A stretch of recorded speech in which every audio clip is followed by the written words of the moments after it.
¿Te gustaría tener un hermoso huerto e incluso, por qué no, un jardín bosque, pero no sabes por dónde empezar? Este video fue hecho especialmente para ti. Acabo de iniciar un nuevo proyecto de jardín bosque aquí y justamente voy a aprovechar este inicio para presentarte todos los pasos que me parecen importantes para comenzar bien. Entonces, muchos de ustedes me han hecho preguntas sobre la gestión, el mantenimiento, la plantación de gremios o de vegetales perennes, así que voy a responder a todas esas preguntas, pero como son muchas, serán varios videos y entonces los invito, si tienen más preguntas, a dejarlas en los comentarios. Me basaré en sus preguntas para crear esta serie de videos. Ahora, para iniciar, les contaré cómo empezó este proyecto. Comenzaré con un breve resumen de la situación. Estamos en Marsac-sur-Tarn, justo al lado de Albi, en medio de una gran zona agrícola. El terreno mide 6.000 metros cuadrados, así que no es un proyecto enorme, lo cual me parece muy bien.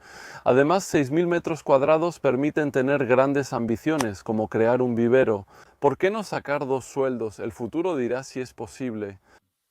Carol compró este terreno hace años, cuando estaba totalmente abandonado.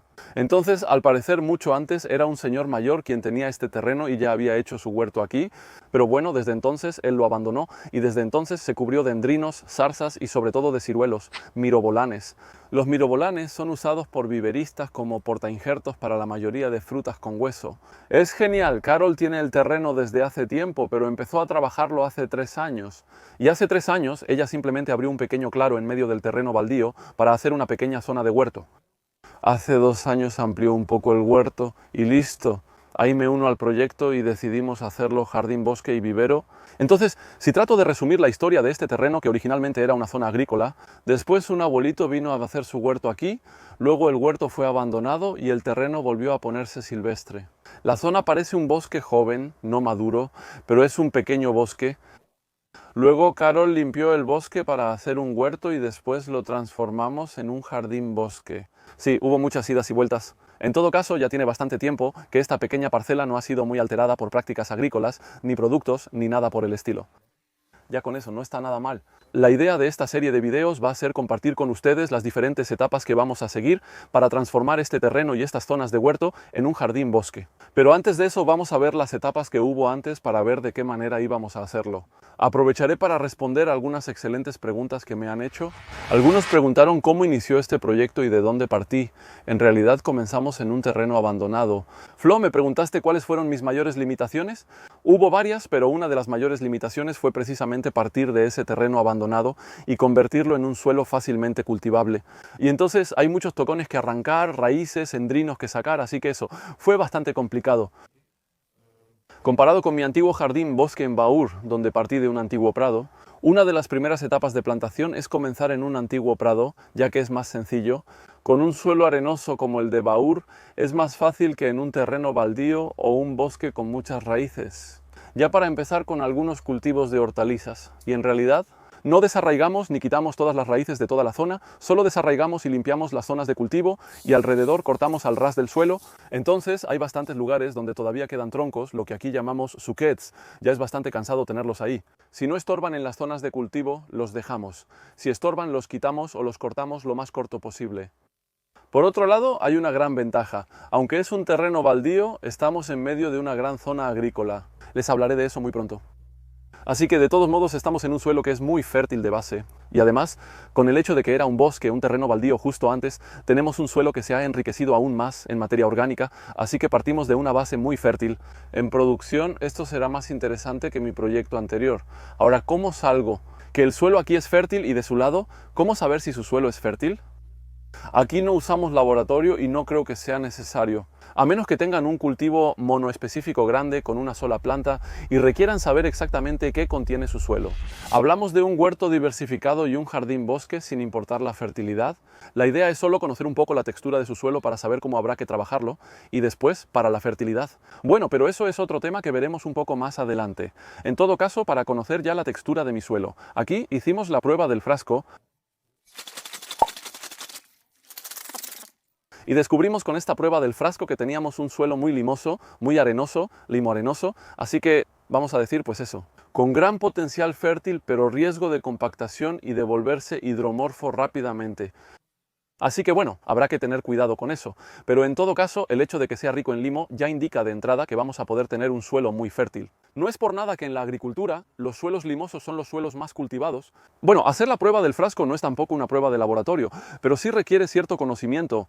Hay otra manera de saber si tu suelo es fértil que es aún más sencilla. Solo hay que alejarse un poco y observar alrededor. Entonces, una vez más, si miramos alrededor de nuestro jardín, aquí estamos en medio de una enorme zona agrícola, lo cual está lejos de tener solo ventajas. Lo hablaré después, pero esto ya muestra que el suelo es fértil, si no, no habría agricultura. Si comparo con mi antiguo proyecto en Baur, allá estaba rodeado de bosques. Y si no son zonas agrícolas, no es por nada, así que aquí, zona agrícola, entonces necesariamente es fértil.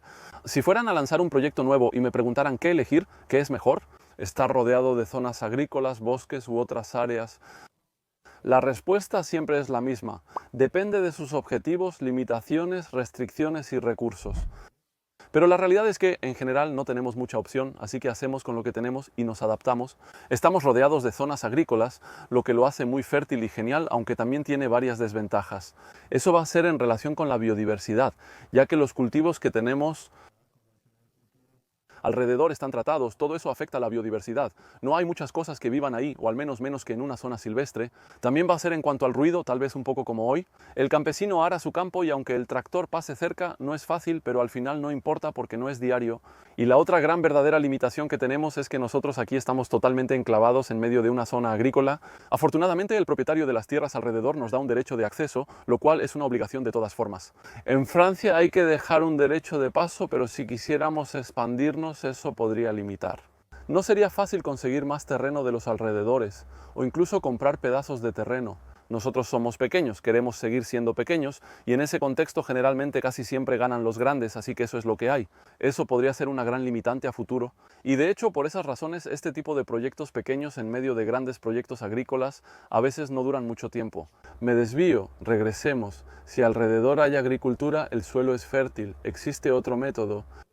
J. Me preguntan si he usado plantas bioindicadoras y si sirven para conocer el suelo. Sí, pero debo aclarar que aquí tampoco realicé un análisis profundo con las bioindicadoras, lo que habría dado un estado concreto del suelo.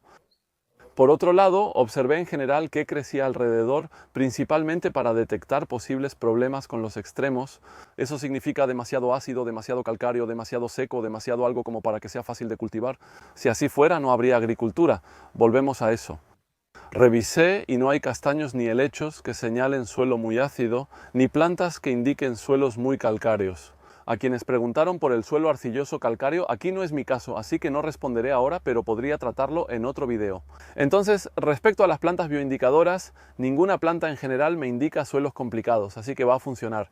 Y la otra cosa que noté rápidamente es que estamos en un terreno que está cubierto con un poco de endrinos, muchas zarzas y una gran cantidad de ciruelos mirovolanos. ¿Y eso qué indica? Eso indica que aquí podremos divertirnos cultivando muchos prunus, ciruelos, albaricoqueros, cerezos e incluso híbridos entre estas especies. Y frutas que son excelentes, por cierto, para quienes les interese, pronto vamos a tener a la venta en el vivero, pero eso también es otro tema. Vamos a pasar a lo siguiente. Entonces vimos que tenemos un suelo que puede ser fértil, estamos en un antiguo terreno baldío que hemos limpiado en algunas zonas y ahora vamos a ver qué pasos seguir para saber cómo vamos a empezar y cómo organizar y diseñar nuestro jardín. Entonces, lo primero que debe hacer, antes que nada, es observar y anotar datos relacionados con el clima, el tiempo, el viento, las temperaturas y la precipitación. Observar las zonas de escurrimiento del agua, ver las áreas donde hay sombra y donde hay sol, todo eso durante al menos un año. Y luego usar todos esos datos para establecer un plan, un diseño, un plano sobre el cual va a ser importante definir diferentes zonas según su frecuencia de uso y luego definir distintas áreas de plantación. Y no olvidar incluir plantas para cada estrato en esas plantaciones. Entonces eso, tal vez es lo que les diría si yo acabara de salir de una formación en permacultura y no tuviera ninguna experiencia real en el campo. La verdad es que no soy nadie para decirlo, perdón, pero así fue como empezamos nosotros aquí. Ojo, no les digo qué hacer, solo comparto que así empezamos nosotros y cómo estamos hoy. Así es como yo creo que es más interesante empezar. Lo que empezamos a hacer, y en realidad más bien fue lo que Carol empezó a hacer. Primero hay que limpiar una zona del terreno baldío y luego iniciar cultivos de hortalizas. Una pequeña zona de cultivo divertida, hicimos una cabaña, hay un iglú, un mimbre para los niños, eso es. Y además poco a poco con los cultivos. observar lo que ocurre y analizar qué funciona, qué no y por qué no crece. Por experiencia, identifico zonas menos fáciles de cultivar. Entonces, si tuviera que dar consejos, pero que estén relacionados con la permacultura, sería empezar pequeño, pero empezar a hacer una pequeña zona de huerto, plantar una guilda, una zona frutal, lo que sea, pero plantar. Además, observar lo que ocurre en los cultivos que están iniciando, y gracias a eso podrán definir si hay zonas que son buenas para cultivar y zonas que son menos buenas para cultivar, porque demasiado seco, demasiado soleado, demasiada sombra, demasiado frío, pero es a través de la experiencia que verán lo que funciona o lo que no funciona, más que solo por la observación de un terreno vacío o de un terreno que aún no han cultivado. Además, al hacerlo ganarán experiencia en observación y de anotar lo que funciona y lo que no, simplemente por el hecho de ya estar cultivando plantas. Insisto mucho en esta manera de hacer las cosas. No digo que sea la mejor para todos, pero para personas como yo, con temperamento hiperactivo, es la más adecuada. Y me gusta pasar a la acción de inmediato y usar el resultado de mis pruebas y errores para seguir avanzando y perfeccionar mis acciones para el futuro. Para mí eso es la permacultura. No es solo observar un año antes de empezar, sino hacer ver resultados y ajustar lo siguiente. Gracias a esas observaciones, y siempre hacer, observar, hacer, observar, hacer, observar, hacer, observar, hacer, observar, hacer, observar, hacer, observar. Debe quedarse así hasta el final. Uy, creo que me desvié ahí. A base de hacer y observar, al final definimos grandes zonas en el jardín y las veremos. Seguro piensan que llevamos más de 10 minutos y no hemos empezado la visita, pero ya sentamos las bases. En los próximos videos veremos muchos más detalles. Y ahora ya les voy a mostrar en general cuáles son las grandes zonas que definimos en la superficie que fue despejada, digamos. Por ahora hay en total más o menos 2000 metros cuadrados.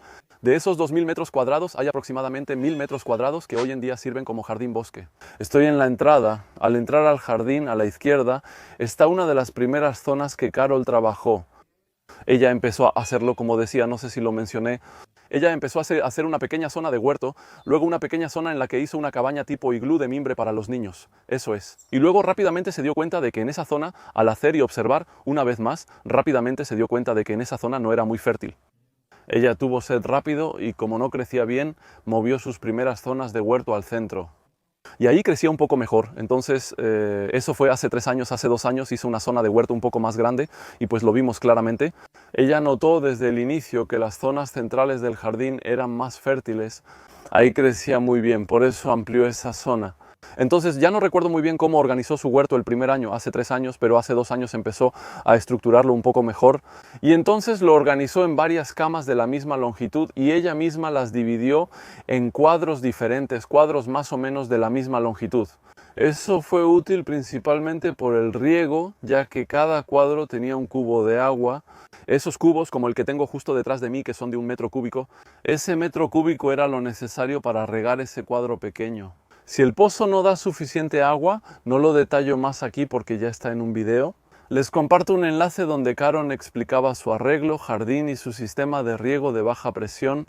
En ese momento era el sistema más práctico que había encontrado para regar bien su jardín. Vean ese video para ver cómo estaba el jardín. Entonces ya hay algunos arbolitos plantados en medio y alrededor de estas zonas de huerto. Hay un estanque que Caron hizo justo en medio y luego hay otras pequeñas zonas en las que todavía no sabemos realmente qué vamos a hacer. Todo eso está muy bonito, pero todavía no es para nada un jardín forestal. Todo lo que les mostré hasta ahora lo hizo Caron hasta el año pasado y desde entonces el proyecto ha cambiado mucho. Fui yo quien llegó y por supuesto quiero ponerle mi toque personal. Para bien o para mal ya veremos. En general lo que ha cambiado desde que estoy aquí es la orientación del proyecto. Caron quería su huerto aquí, pero ahora tenemos otras ambiciones. Queremos crear un jardín bosque, con el objetivo principal para este jardín bosque. Producir recursos para abastecer nuestra empresa agrícola, nuestro vivero, con el objetivo de desarrollarnos bien. ¿Y por qué no sacar 1 o 2 sueldos de la creación del vivero? Por cierto, si a alguien le interesa, he hecho bastantes videos, ya les dejo un video enlazado por aquí, y si buscan un poco encontrarán los demás.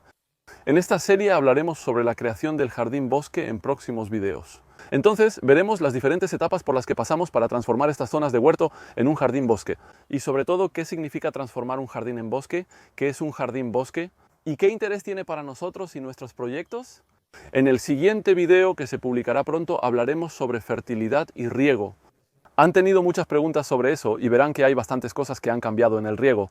Desde el último video sobre el sistema de riego de baja presión de Carole, en el siguiente video hablaremos principalmente de los cultivos, su implementación, tipos y asociaciones. Todo eso, también ahí tuvieron muchas preguntas y de hecho los invito, si tienen preguntas sobre cualquier cosa, háganlas en los comentarios. Uso esas preguntas para avanzar la serie de videos. Espero que les haya gustado el inicio de la visita, nos vemos pronto para continuar. Si les gustó, pueden decirlo en los comentarios, dejar un like y compartir el video con sus conocidos. Si creen que puede gustarle a otros, suscríbanse al canal. Todo eso siempre es un gran gusto. Si también quieren apoyarme económicamente, bueno, eso también se agradece. Y es gracias a eso que puedo seguir tomando el tiempo para hacer estos videos. Hay un enlace por ahí hacia Tipeee para quienes quieran hacerlo y para quienes lo hacen o lo harán. Bueno, muchísimas gracias porque es gracias a ustedes que puedo seguir. Nos vemos muy pronto para lo que sigue. Saludos a todos.